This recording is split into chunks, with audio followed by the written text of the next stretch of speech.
بسم اللہ الرحمن الرحیم۔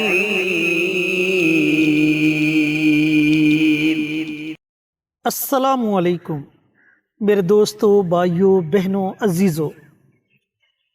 ہر والدین یہی چاہتا ہے کہ اس کے بچے دنیا میں کامیاب ہوں، معاشرے میں کامیاب ہوں، ان کا نام بنے، ان کو ان کے کاروبار میں ترقی ملے۔ بیوی ہے تو وہ چاہے گی کہ اس کا شوہر کامیاب ہو، والدین ہیں تو وہ چاہیں گے اس کے بچے کامیاب ہوں۔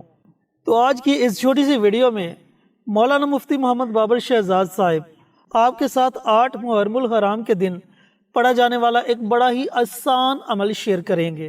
اگر آپ یہ عمل آج 8 محرم الحرام کے دن پڑھ لیتے ہیں تو سارا سال کامیابیاں آپ کے بچوں کے قدم چومیں گی۔ اس کے لیے آپ نے ویڈیو کو آخر تک ضرور دیکھنا ہے۔ شکریہ۔ کسی بھی مقدمے میں اور کسی بھی امتحان میں، کسی بھی مقصد میں کامیابی حاصل کرنے کے لیے ایک بڑا ہی خاص الخاص، مجرب اور کامیاب ترین وظیفہ آپ حضرات کی گوش گزار کرنا چاہ رہا ہوں، اور پھر خصوصی طور پر 8 محرم الحرام کے دن کا۔ بہت سارے ایسے ہمارے متعلقین ہیں، مریدین ہیں، ہم سے محبت کا اظہار کرنے والے ہیں، ہم سے پوچھتے ہیں کہ حضرت کوئی ایسا عمل بتا دیجئے کہ جو ہم کریں ہم ہر مقصد میں کامیاب ہو جائیں۔ تو ان کی وساطت سے میں اپنے تمام ناظرین کے گوش گزاری عمل کرنے جا رہا ہوں کہ اگر آپ کسی مقصد میں کامیابی چاہتے ہیں، اس مقصد میں آپ کو بار بار ناکامی کا سامنا کرنا پڑتا ہے، مایوسی کا سامنا کرنا پڑتا ہے، اور پھر دنیاوی اسباب آپ نے بہت زیادہ بروئے کار لائے ہوتے ہیں، بہت زیادہ سفارشات، پیسہ، اپنا ٹائم، یہ ساری چیزیں آپ اس کے اوپر خرچ کرتے ہیں، اس کے باوجود بھی آپ اپنے مقصد میں کامیابی حاصل نہیں کر سکتے اور آپ کو ناکامی کا ہی سامنا کرنا پڑتا ہے۔ اب مقصد کیا ہے؟ مقصد آپ کا کوئی بزنس کا بھی ہو سکتا ہے، کوئی تھانے کچہری میں کوئی کیس لگا ہوا ہے، اس میں آپ نے کامیابی حاصل کرنی ہے، یا گھریلو طور پر آپ کسی مشکل میں، کسی بھی معاملے میں الجھے ہوئے ہیں، آپ بیرون ملک سفر کرنا چاہتے ہیں، اس میں رکاوٹ آ رہی ہے، بچے اور بچیوں کے رشتوں میں آپ کامیابی حاصل کرنا چاہتے ہیں، بار بار رشتے ریجیکٹ ہو جاتے ہیں، اور بار بار یہ مسئلے مسائل آپ کے سامنے آ رہے ہیں، آپ کے بچوں نے امتحان دیا ہے، آپ یہ چاہتے ہیں کہ ہمارے بچے کامیاب ہو جائیں، یا آپ نے بیرون ملک جانے کے لیے انٹرویو دیا ہے، آپ یہ چاہتے ہیں کہ اس میں ہمیں کامیابی مل جائے، تو گویا کہ زندگی کے تمام مقاصد میں اور زندگی کے ہر شعبے میں کامیابی حاصل کرنے کے لیے، اپنے مقاصد کی تکمیل کو حاصل کرنے کے لیے یہ بڑا زبردست اور خاص الخاص عمل ہے۔ اب عمل کیا ہے؟ عمل کس چیز کا ہے؟ عمل ہے سورۃ فتح کا۔ اب سورۃ فتح، اس کی فضیلت میں آپ حضرات کے گوش گزار کرتا چلوں، پھر انشاءاللہ آگے چل کر عمل بھی آپ کو عرض کرتا ہوں کہ آپ زندگی میں کسی بھی مسئلے سے دوچار ہو گئے ہیں اور کامیابی چاہتے ہیں اپنے مد مقابل سے یا اپنے مقصد میں، جس شخص نے آج تک سورہ فتح کو ورد زبان رکھا، اپنے عمل میں لے کے آیا، اس سورت نے اس کو کبھی مایوس نہیں کیا، اس سورت نے اس کو کبھی نامراد واپس نہیں کیا، اس سورت نے کبھی اس کو خالی جھولی واپس نہیں کیا، اس سورت نے کبھی اس کو محرومی کا سامنا نہیں کرنے دیا۔ میں اپنی ہر ویڈیو میں آپ حضرات سے یہ بار بار گزارش کرتا ہوں اور دست بستہ گزارش کرتا ہوں کہ آپ قرآنی اعمال ہوں، اللہ کے اسماء حسنہ ہوں، جو بھی عمل کریں یقین کامل سے کریں، یقین کامل سے کریں۔ بعض علماء کرام نے یہاں تک یہ بات لکھی ہے کہ اسلامی مجاہدین جب جہاد کے لیے جایا کرتے تھے تو سورۃ فتح کو پڑھ کر جایا کرتے تھے، اللہ ان کو جہاد میں کامیابی عطا فرماتا تھا، ان کو فتح حاصل ہو جایا کرتی تھی۔ اور بعض لوگ سورۃ فتح لکھی ہوئی اپنے پاس رکھا کرتے تھے، تو اللہ کی ذات عالی ان کو کامیاب کیا کرتے تھے۔ بس بات صرف یقین کی ہے کہ ان کا یقین ایسے پکا ہو جاتا تھا کہ ایسا پختہ یقین ہوتا تھا کہ وہ جتنے بھی کام کرتے تھے وہ یقین کامل سے کرتے تھے۔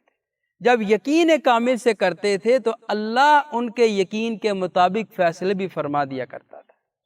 حدیث قدسی ہے، اللہ کی ذات عالی فرماتی ہیں کہ انا عبد عند ظنی، کہ میں اپنے بندے کے گمان کے مطابق فیصلہ کرتا ہوں، کہ میرا بندہ میری ذات کے ساتھ جس طرح کا گمان وابستہ کرتا ہے میں اس طرح کا فیصلہ صادر فرما دیتا ہوں۔ اگر ہم اللہ کی ذات عالی سے اچھا گمان رکھتے ہیں، اللہ ہمارے لیے اچھا فیصلہ فرماتے ہیں، اور اگر ہم اللہ کی ذات عالی سے برعکس گمان رکھتے ہیں پھر ہمارے لیے فیصلہ بھی برعکس آتا ہے۔ اس لیے میرے عزیزو، اللہ کی ذات عالی سے ہمیشہ اچھا گمان، حسن ظن وابستہ رکھیں، اللہ اس کے مطابق ہمارے لیے فیصلے صادر فرمائیں گے۔ تو 8 محرم الحرام کا دن بڑی ہی عزت والا مہینہ، بڑی ہی حرمت والا مہینہ، بڑے احترام والا مہینہ، اور پھر یہ جو اعمال ہیں یہ سال میں صرف ایک مرتبہ محرم الحرام کے مہینے میں کیے جاتے ہیں۔ اس وقت کو ضائع نہ کیجیے، ضرور یہ عمل کیجیے، آپ کی زندگی کو 4 چاند لگ جائیں گے انشاءاللہ۔ وظیفہ عرض کرنے سے پہلے ہماری جتنی بھی ویڈیوز ہوتی ہیں وہ ساری اسلامی ویڈیوز ہوتی ہیں، اور ہم صدقہ جاریہ کے نیت سے آپ حضرات سے ویڈیوز شیئر کرتے ہیں۔ ہم یہ چاہتے ہیں کہ آپ بھی کوئی ایسا کام کریں جو آپ کے لیے صدقہ جاریہ بن جائے۔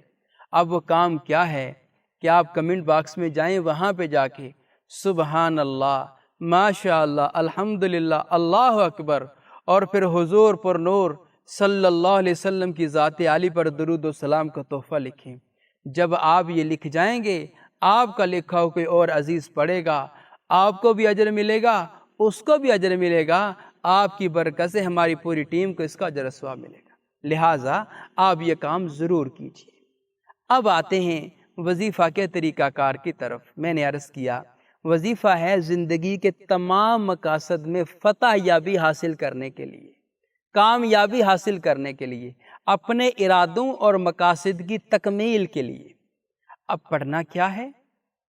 جب آپ وظیفہ کریں گے تو وظیفے سے پہلے آپ نے درود پاک پڑھنا ہے۔ درود پاک پڑھنے کی برکت سے آپ یوں سمجھ لیں کہ اللہ تعالیٰ آپ کے وظیفے کے اوپر قبولیت کی مہر لگ جاتی ہے۔ درود پاک آپ نے ضرور پڑھنا ہے۔ درود پاک پڑھنے کی وجہ سے اللہ آپ کو 10 مرتبہ نظر رحمت سے دیکھتا ہے، اور جب 10 مرتبہ من صلی علیہ واحدا صلی اللہ علیہ 10 درجات، میرے نبی نے فرمایا جو مجھ پر 1 مرتبہ درود پاک پڑھتا ہے میرا اللہ اس کو 10 مرتبہ نظر رحمت سے دیکھتا ہے۔ تو جب ہم وظیفے سے پہلے 3 مرتبہ، 5 مرتبہ، 11 مرتبہ درود پاک پڑھیں گے تو اللہ ہمیں کئی 100 مرتبہ نظر رحمت سے دیکھیں گے، اور پھر جب اللہ نظر رحمت سے دیکھ لے پھر میرے عزیزوں کام بن جاتے ہیں۔ پھر تو بس وظیفے کا ایک بہانہ ہے، وظیفہ ایک سبب کے طور پر ہم نے اختیار کرنا ہے، کیونکہ ہم نے حضور صلی اللہ علیہ وسلم کی ذات عالی جو اللہ کی محبوب ترین ذات ہے اس کے اوپر درود پڑھ لیا ہے، گویا کہ ہمارے وظیفے کے اوپر قبولیت کی مہر لگ چکی ہے۔ ہم نے اول اور آخر درود پاک ضرور پڑھنا ہے۔ درود پاک پڑھنے کے بعد ہم نے سورۃ فتح 1 مرتبہ پڑھنی ہے، اپنے اس مقصد کو مد نظر رکھتے ہوئے۔ کوئی بھی آپ کے ذہن میں مقصد چل رہا ہے تو سورۃ فتح 1 مرتبہ، یہ قرآن پاک کی صورت، اللہ کے کلام کی صورت ہے، بڑی بابرکت صورت ہے۔ تو جس نے صورت کا عمل کیا اس کو اس نے مایوس نہیں کیا۔ وظیفہ تھوڑا سا اللہ کے ناموں کا ابھی باقی ہے، آپ ویڈیو کو مکمل سماعت فرمائیں۔ 1 مرتبہ سورہ فتح، پوری توجہ، دھیان، اللہ کی ذات عالی کا استحضار کر کے میں نے یہ عرض کیا کہ وظیفہ پورے دھیان سے اور یقین سے جب ہم پڑھیں گے، جس مقصد کے لیے کر رہے ہوں گے، اللہ ہمیں ضرور کامیاب کریں گے۔ تو یہاں ایک بات آپ کے گوش گزار کرتا چلوں کہ وہ افراد جو قرآن پاک پڑھنا نہیں جانتے، یا وہ میری مائیں بہنیں بیٹیاں جو مخصوص ایام میں چل رہی ہیں، ان دنوں میں قرآن پاک نہیں پڑھ سکتی، ان کے لیے دوسرا وظیفہ اللہ کے اسماء الحسنہ کا، اس کو آپ سماعت فرما لیں۔ اب وہ کیا ہے؟ آپ نے اللہ کی ذات عالی کا پاک پیارا بابرکت پر نور نام، وہ نام کیا ہے؟ صرف اور صرف آپ نے ایک تسبیح اس کی کر لینی ہے، اپنے مقصد کو مد نظر رکھتے ہوئے ایک تسبیح کرنی ہے۔ وہ نام کیا ہے؟ یا اللہ یا فتاح، یا اللہ یا فتاح۔ گویا کہ دو نام ہیں، ایک یا اللہ، ایک یا فتاح۔ ان دونوں ناموں کو اکٹھا ملا کر ایک شمار کر کے 100 مرتبہ آپ نے پڑھ لینا ہے۔ میرے اللہ کے فضل و کرم سے آپ کے روزی کا مسئلہ، آپ کے بیرون ملک سفر کا مسئلہ، آپ کے کسی انٹرویو کا مسئلہ، آپ کے کسی بچے کے امتحان میں کامیابی کا مسئلہ، آپ کے گھریلو مسئلے مسائل، اگر آپ نے یقین کامل سے پڑھ لیا تو آج ہی انشاءاللہ یہ سارے مسئلے مسائل حل ہو جائیں گے۔ سورۃ فتح پڑھنی ہے ان حضرات نے جن کو آتی ہے، سورۃ فتح کے ساتھ آپ نے یا اللہ یا فتاح کی بھی ایک تسبیح کرنی ہے۔ تو سورۃ فتح جو پڑھنا نہیں جانتے یا جو مخصوص ایام میں چل رہی ہیں، تو انہوں نے یا اللہ یا فتاح کی ایک تسبیح کرنی ہے، اپنے مقصد کو مد نظر رکھتے ہوئے بعد میں اللہ کی ذات عالی سے دل ہی دل میں دعا کر لینی ہے۔ انشاءاللہ یہ ایک وظیفہ آپ کو 1000 وظیفوں سے بے نیاز کر دے گا۔ جی تو میرے دوستوں، بھائیوں اور بہنوں، مفتی صاحب نے آپ کو بڑی ہی وضاحت کے ساتھ وظیفے کا طریقہ بتلایا۔ اس عمل کو ضرور پڑھیں، اس سے فائدہ ضرور اٹھائیں۔ ایسے موقع زندگی میں بار بار نہیں ملتے، اللہ نے یہ موقع عطا کیا ہے تو اس موقع کو ہرگز ضائع مت کیجیے گا۔ ملتے ہیں ایک اور نئی ویڈیو کے ساتھ، اجازت دیں۔ السلام علیکم ورحمۃ اللہ وبرکاتہ۔ ہماری ویڈیو آپ کو پسند آئے اسے لائک کریں، شیئر کریں، ہمارے چینل کو سبسکرائب ضرور کریں اور ساتھ والے بیل آئیکن بٹن کو دبائیں تاکہ ہماری ہر آنے والی ویڈیوز کی اپڈیٹ آپ تک آسانی سے پہنچ سکے۔